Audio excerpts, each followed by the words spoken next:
Madison here with Health by Ratio. We are a completely online group of licensed physical therapists, orthopedic movement specialists, corrective exercise specialists, functional health coaches that all combine and work as a team 100% online with our clients and helping them rehabilitate from chronic pains and injuries. And even more so beyond that, getting their body balanced and moving in full range of stable motion so we can help them progress in their fitness and activity goals as well. And one of the things that we deal with a ton in our program is SI joint pain. So we are going to be talking on this video all about SI joint pain, where it comes from, and a technique that we can use to help this thing get back on track.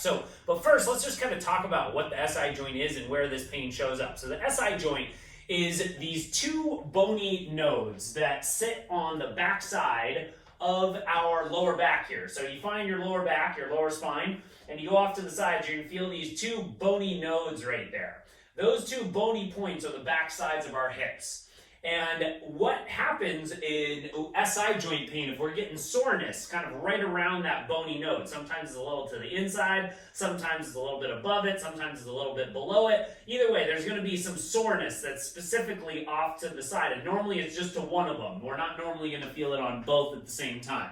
But when one of those is getting out of whack, what that means is that our pelvis is rotated differently from one side to the other. One side might be rolled a little bit more forward, one side might be rolled a little bit more backwards, one side might be a little bit more internally rotated, one side might be a little bit more externally rotated, one side might be a little bit higher than the other side, and can go from there. Now, one of the most common thing you'll see is a difference in which side is rotated a little bit more forward versus which one's a little bit more backwards, and that's where it's really common for us to have pain, and that stems from a variety of different things, but often it has to do with the way we sit and how tight these hip flexors get. But really, the SI joint or our hips can get out of alignment from a number of different causes. And so to use a quick example of this, one of our clients, Tamara, who's now graduated from our program, she's doing great right now. When she came to us though, one of her big issues was chronic SI joint pain. And she's a very active person. Like her and her significant other love to be very outdoorsy, exercise, are hiking, they push their body, bike ride a lot, they push their body on the activity side quite a bit, but then she's also a hairdresser and a masseuse, so she's on her feet, she's using her one arm a lot and all that kind of stuff. So because of that, she didn't have just SI joint issues. She was also dealing with plantar fasciitis. She had a labral tear in her hip that she was recovering from. Then she had this SI joint pain that was chronic, and then also having a lot of issues with her working arm, that shoulder and neck on that side too. All this kind of single-sided issues. And this is really common for a lot of our clients that we work with on SI joint pain, where it's not just the SI joint. Normally there's stuff that they feel down in the ankles or around the knee, or maybe they're also dealing with issues in the back, other areas of the back, or other areas of the shoulder or the neck. And normally that's because there's stuff that's happening down below the SI joint, or stuff that's happening up above the SI joint that's pulling on us in a way that it's causing our hips to get out of alignment. And so it's very common that we might be dealing with other injuries elsewhere. And so the benefit of it is that if we can see where the root causes are, if we see, okay, there's dysfunction in that ankle, and there's dysfunction in this side of the hip, and there's dysfunction in that shoulder, and we can correct this kind of zigzag of asymmetries, then all of a sudden we solve all of our issues at the same time. The SI joint isn't getting pulled out of alignment, and the plantar fasciitis goes away, and our right shoulder ends up healing with that neck freeing up. All of this stuff gets corrected. That's what Tamara experienced, and that SI joint was one of the first things to respond really well as she was addressing the things that were actually pulling on the other areas of her body too. So that in and of itself is very important. But there is some techniques that we can do specific to the hips while we're trying to correct the stuff that's happening down here, or trying to correct the stuff that's happening up here. We can do some stuff in the short term that's localized to each side of the hips, and get them back into alignment as quick as possible. Now, this technique that I'm about to do helps with the pelvis resetting in the moment, but if we don't address the imbalances that are happening elsewhere on the body that cause these hips to rotate out of position in the first place, then this is just like a temporary fix.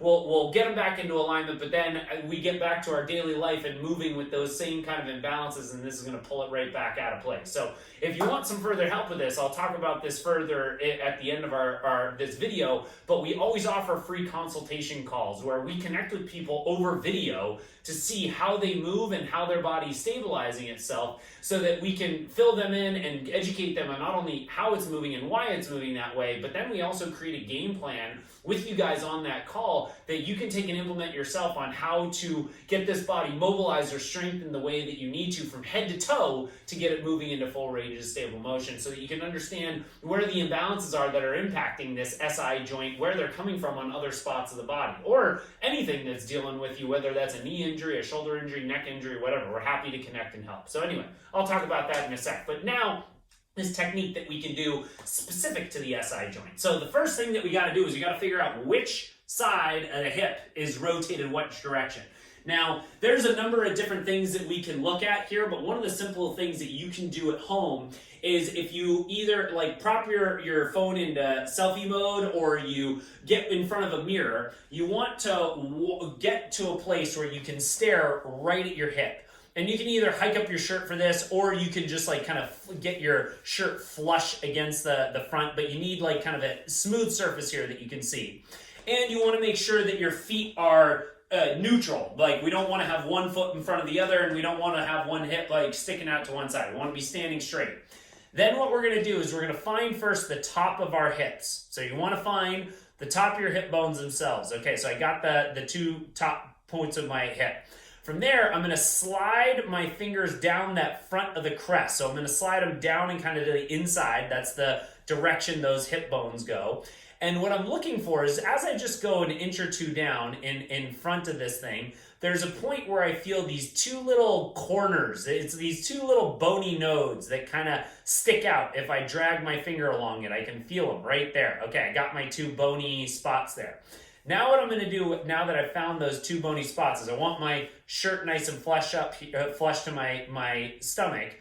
And then I want to find those two bony nodes and set my fingers directly underneath that, so that they are facing each other directly flat. They're not angled like this. I have them directly here. And now as I just stare at my own fingers, right now, luckily, my fingers are pretty even. I got this side and this side. They're basically the same height. Chances are, though, if you got some SI joint problems, is that you're going to see one hip's going to be down here, and the other one's going to be a little bit here, or might be this way. But one of these is going to be a little bit out of alignment.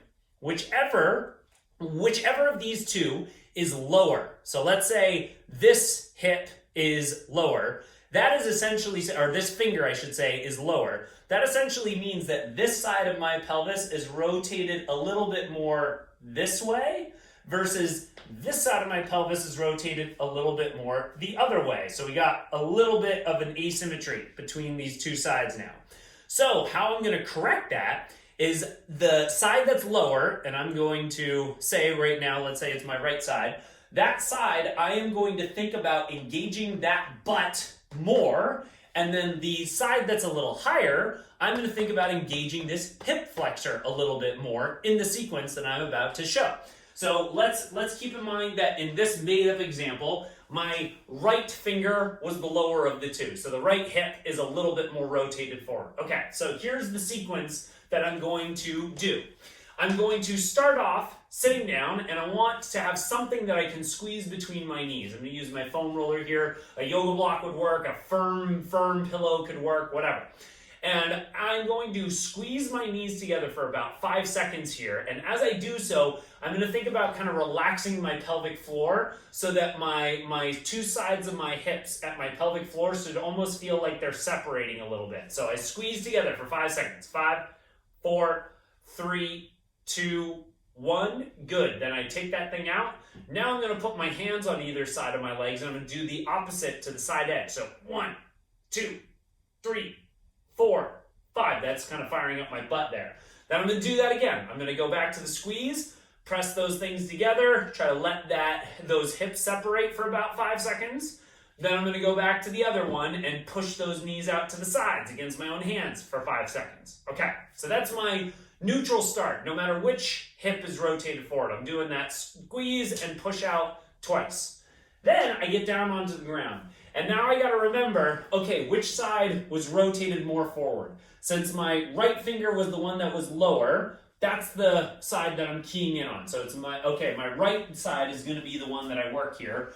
If it was the opposite, obviously I'd be doing this on the left leg. But what I'm gonna do is I'm gonna lay down on the ground, and there's a couple of options on how you can do this. The position that I often like to do is you're gonna take the hip that was lower, so my right leg right now, the finger that was lower, I'm going to bring that leg up and I'm going to set that heel on top of my other knee right here. So in this position, I am trying to get my right leg almost straight in line with the other knee. I am not positioning this heel to the inside of the knee so that I'm going to be pressing to the side. I want to be pressing directly top down on this thing.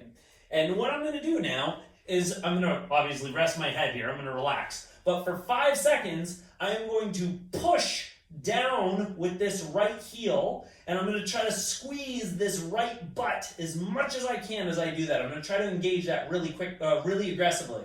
Then, not as important, but I do want to create a little tension to it, but not as aggressively, I'm going to try to counter it by pulling my left knee up against that heel. So I'm pushing down with the right heel and I'm pulling up with the left hip back into it. So it's going push and pull right here. I'm going to do that for 5 seconds and then I'm going to rest and then I'm going to do one more round for 5 seconds in the same direction.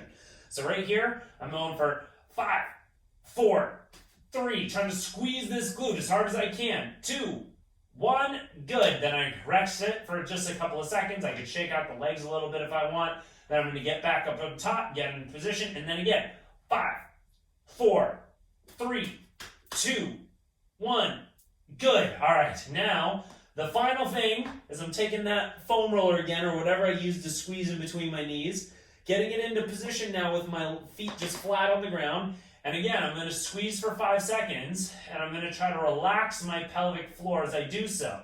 Now at this point, as I squeeze for 5 and I relax my pelvic floor, there is often going to be some popping that you might feel in that pelvic floor. Not necessarily pain, just going to feel like some popping that happens. And that's as the pelvis is shifting and rotating a little bit there. Now you might not always get that pop, and sometimes there's a variety of reasons for that. If you are relatively mobile, like let's say you've done a lot of good foam rolling and trigger pointing around this before you did this reset sequence, and then you did it and you went through it, maybe you didn't have very much gunk, so it just kind of opened up really well and responded really well and it wasn't a pop, it just kind of separated and reset. So it could be a smooth transition that way. That's totally fine. Or if you're really locked up around the area, if you didn't do much mobility, it might have been a little bit sticky, so it might not have made a massive adjustment. It might have just made a small adjustment there. So either way, you won't always feel it, but it's okay. You still did good work there. We can, and then later on in the day, we can go and we want to obviously get up off of that ground. And the first thing that I'm going to try to do is I'm going to try to engage that side that I was trying to focus on, that glute. I'm going to stand up and try to squeeze that butt a lot. So I'm going to think about that right butt and really squeezing that thing and engaging and stabilizing this hip in an active way. And I can at some point go back and look at the mirror and see, all right, where are my fingers? Did they make a difference? Did something change in this position now? And if they still are a little bit out of alignment, then a little bit later I can do this sequence again to help that pelvis get back into place. But again, this is stuff focusing around the actual hips and makes a difference in getting them into a better position. But if we don't address what caused them to go out of place in the first place, if there's a tightness on one hip versus the other that's pulling on it off to the side, or if there is something going down at the ankles or something going up on the thoracic spine, the shoulder girdle, that's pulling on the hip complex from above or below, then we got to address that too to make sure that we offset whatever is causing this thing to consistently get rotated the one direction. So if you guys are interested in finding out more about what's going on with your body and how this SI joint is being impacted, or how any other injury you're dealing with is impacting this body, and where your movements are causing them to keep getting aggravated, and how to get this thing moving to full range of stable motion, That's why we offer those free consultation calls. And we offer 2 of them. The first one, it's just a quicker call. It's like 20, 30 minutes. It's us catching up with your injury and pain background, as well as your goals on the fitness and health side, so that we're on the same page with what you're looking to do. And then we connect on a follow-up call that's over video, again free. And that video call is where you and I go through a number of full body patterns, and we take a look at everything that's going on from the ankles to the hips to the shoulder girdle. And like I said, we determine not only how the body's moving, but why it's doing what it's doing. And then most importantly, what's a good mobility and exercise game plan that you can take and run with on your own on how to get this body moving in full range of stable motion. So if you're interested in that, we're going to have the link to our calendar in the comments underneath this video. So feel free to click on that if need be. And you can pick a day and time that works best for your schedule. Or if you have any questions or any other ideas for topics you'd like us to cover in the near future, feel free to type in the comments or send us a direct message, and we'd be more than happy to help. Outside of that, guys, have a great day. We'll talk to you soon.